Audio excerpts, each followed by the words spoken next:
Muse for you, awesome websites without code.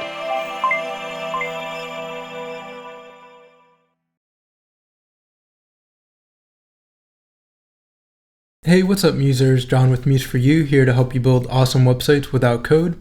And in today's video tutorial, we're going to be adding full width lines to our Adobe Muse website. So you've probably seen websites with, lines going vertically or horizontally, and it can add a bit of styling to the website, and I actually like the way it looks.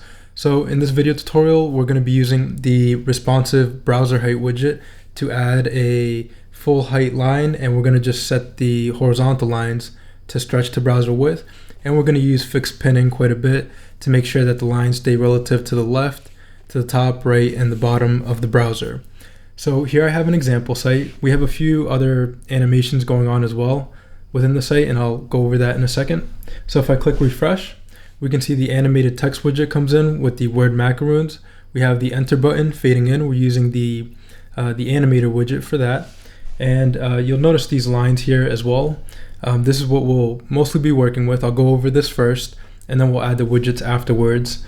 So we're going to use the responsive browser height widget to add the vertical lines, and we'll add the horizontal lines as well. But notice as we resize the browser, the lines stay relative to the left and the right side. They don't change position, and looks really good. All right.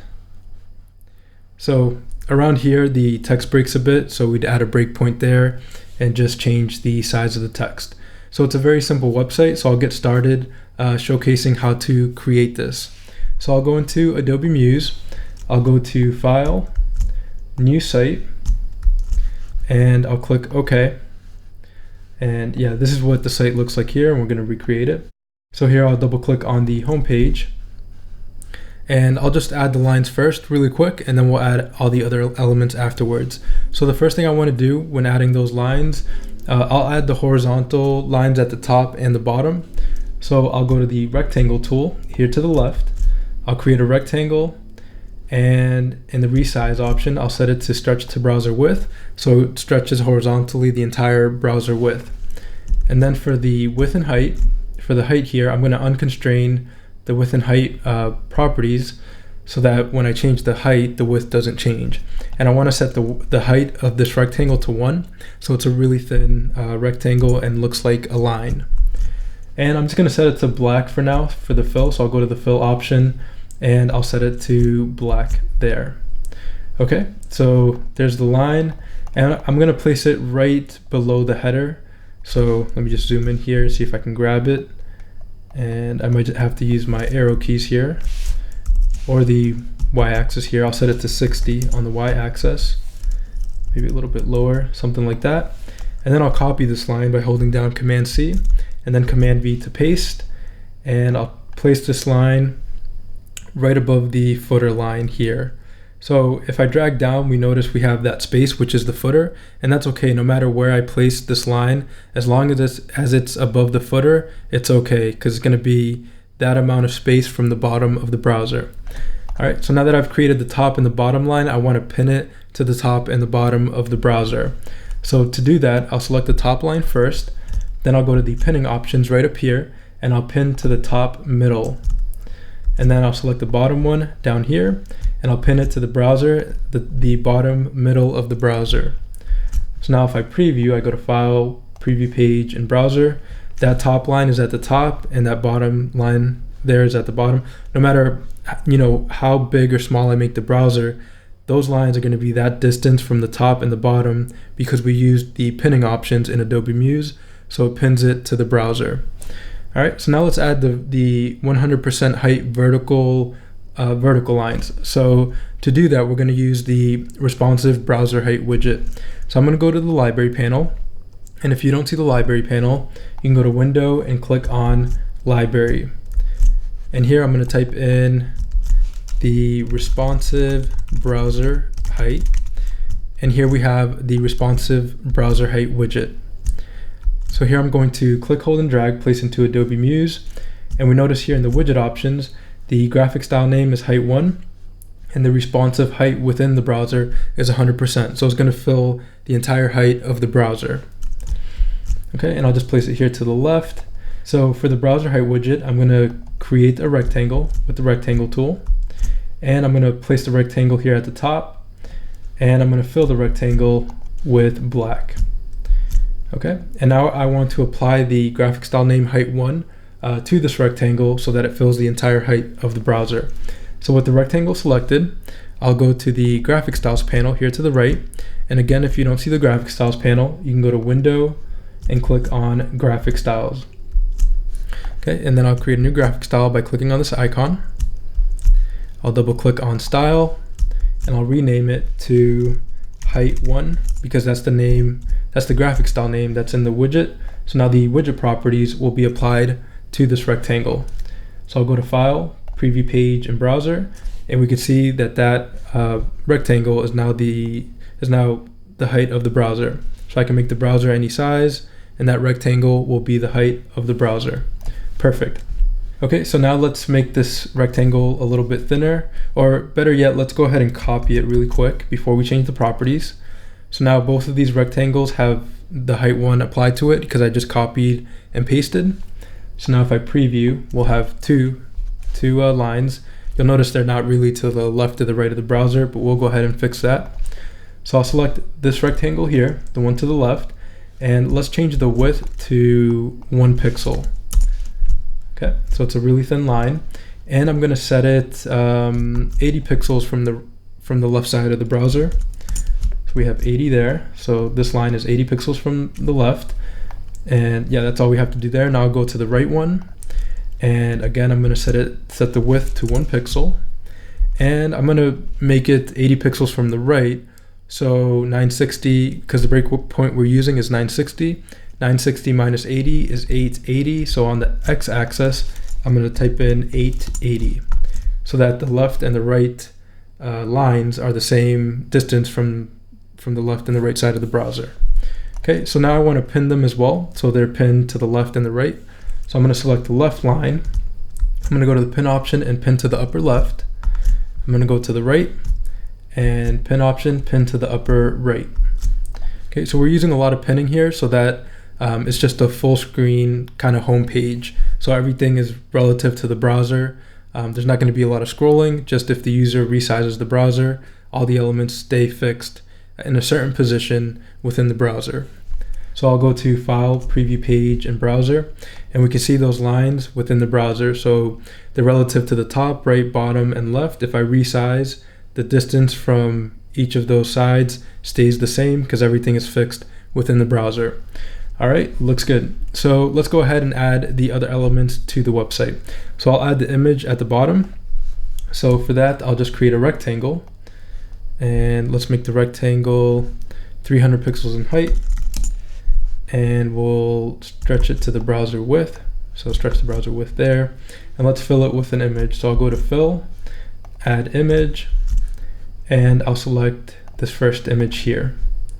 Okay, and I'll say Scale to Fill and position it in the center. Perfect.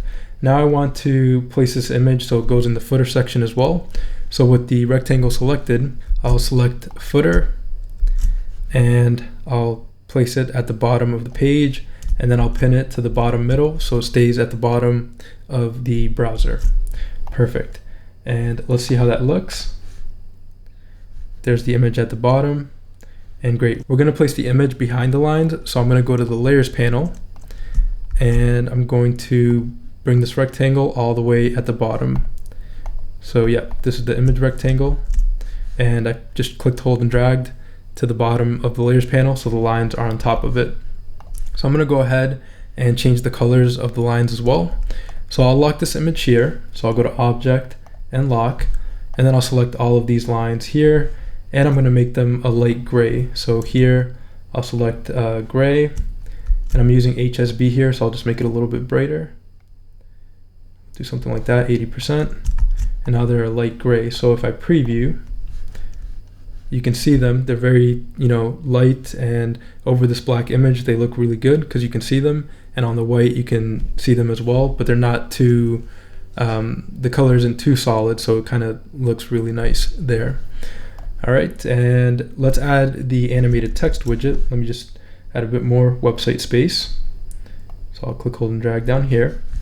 So I'll go to the library panel and I'll type in animated text, and I'll bring in the animated text add first. So I'll click, hold and drag and place into Adobe Muse, and then I'll bring in the animated text on load. So I'll click, hold and drag, place into Adobe Muse, and we'll work with the widget options here. So here for the text, I'm going to say macaroons, and yep, looks good. The text color, I'll say black. The font size, I'm going to say 4.5. It's in M's, so 1 M equals 16 pixels. And the text align, I'm going to say center. So there we have the text. So now I'm going to change the font type to Alexana. It's a font type called Alexana, and I do go over that in a previous video tutorial called Creative Ideas for Your Adobe Muse website. So I'll click on the widget, and then I'll select the text here, the text option, and I'll type in Alexana. And you want to select web font. I do not recommend using system fonts because search engines cannot read the text that's in your website if it's a system font. A system font is basically text as an image, and search engines cannot read the text that's within an image. So here you want to make sure that you select web font for the font. And there we have the Alexana font type applied to the text. So I'll open the widget options. We notice it gets cut off a bit at the top. So for the line height, I'm going to add a bit of line height. So I'm going to say 1.5. And I'm going to set this text box here, the widget container, to stretch the browser width. So as the browser resizes, this widget container has enough space, and it'll take a bit more time before the letters go below each other. And I'll showcase that in a second. And I'll change the widget container height there, just bring it up. And now let's work with the animation options. So I just want an animation in. I don't want it to animate in and then animate out. So here in the options, I'm going to uncheck loop, so it just plays once.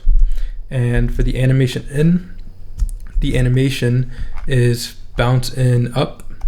So that's the animation I selected there.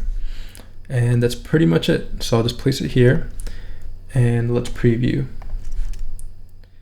Okay, so it comes in. We notice it goes over the image. I want it to come in from behind the image. So I'll go to the layers panel, and I'll bring the animated text widgets to the bottom here within the layers panel. And I'll preview, and that text comes in from behind the image and doesn't go over the image. All right, so now let's just add the enter button here. So I'll add some text, and I'll say enter, and let's style it a little bit. So I'll use the text panel here, center it, add a bit of vertical spacing, or letter spacing. Change the font type to Roboto, and I'll say 18 for the size. All right, looks good. And we'll just make this container here a little bit smaller.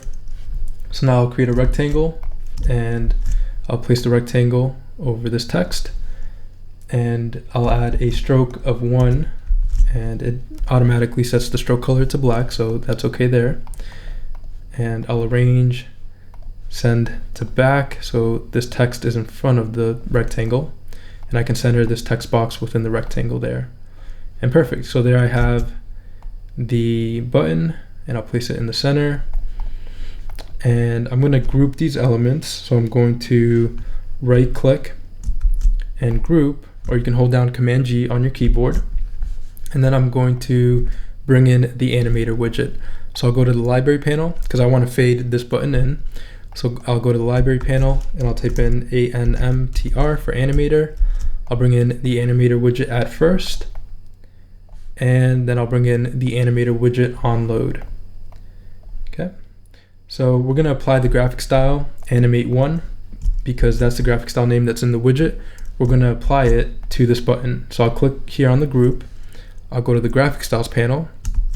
I'll create a new graphic style, and I'll double click and rename this to Animate1, or Animate1.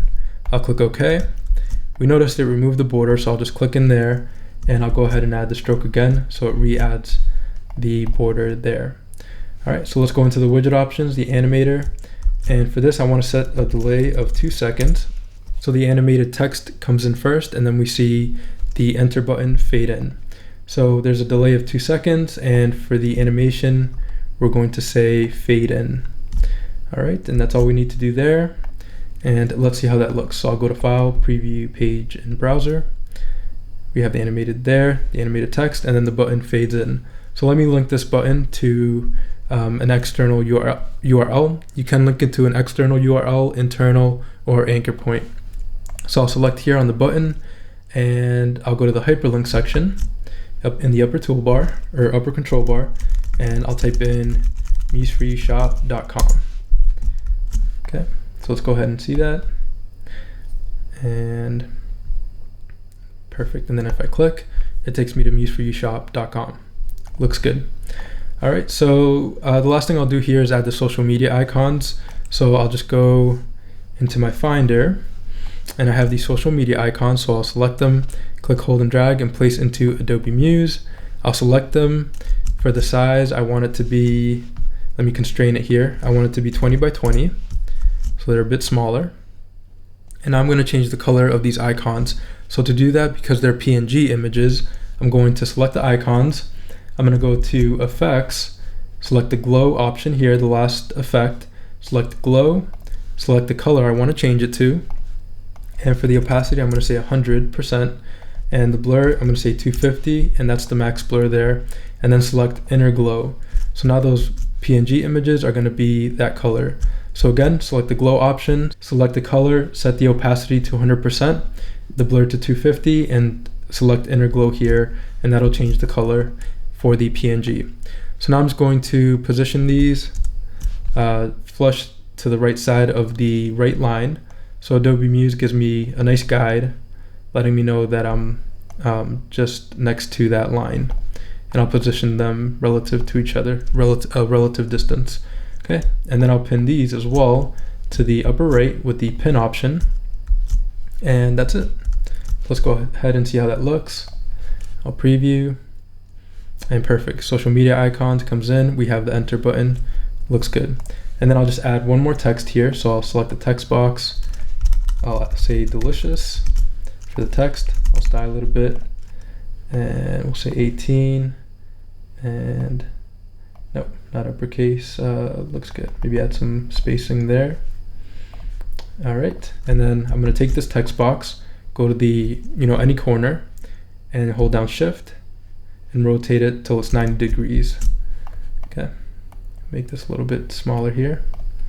And then I'll place it to the left of the left line, and I'll position this to pin it to the upper left. And that should do it. All right, perfect. I can even bring it down a little bit more. I just have to be careful to make sure that the height of the browser doesn't get too small.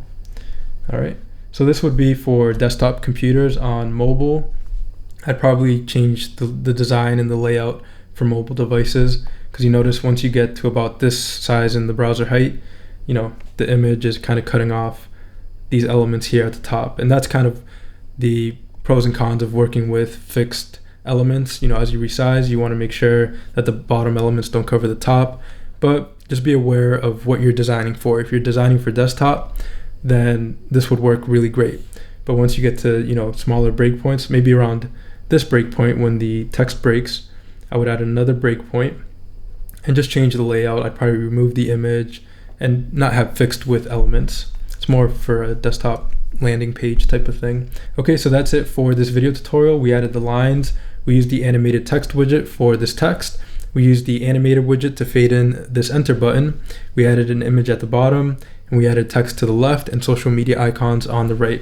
So the last thing I'll do is I'll add the font smoother to make sure there's really smooth fonts. So I'll type in font smoother, and I'll bring in the font smoother widget.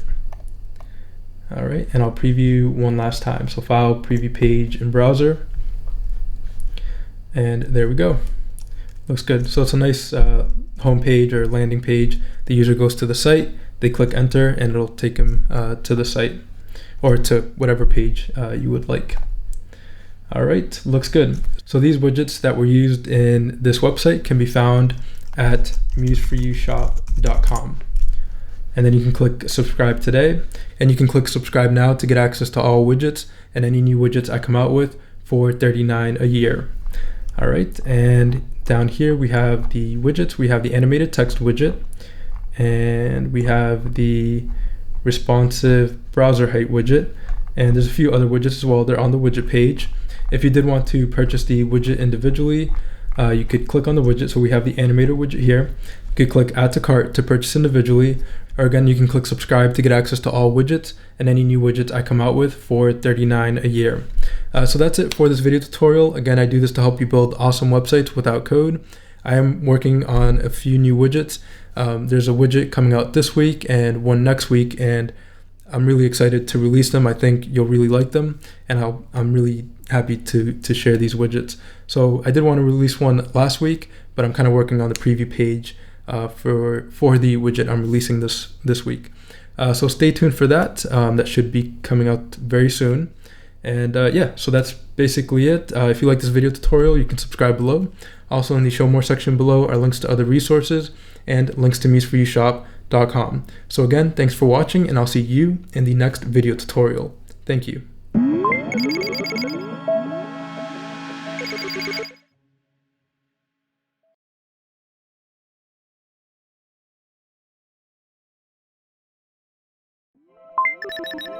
Muse for you, awesome websites without code.